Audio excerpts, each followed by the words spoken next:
កុំយំអីពើបងទៅវិញទេនឹកណាស់មាសមេធ្លាប់ថ្នាំងធ្នមក្បែរកាយវាយកជីវិត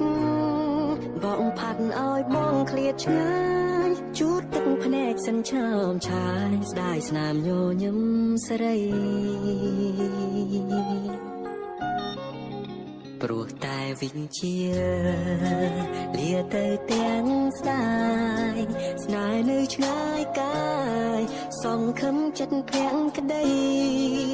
កាន់ដឹករងាដំដភួយផងពីស័យ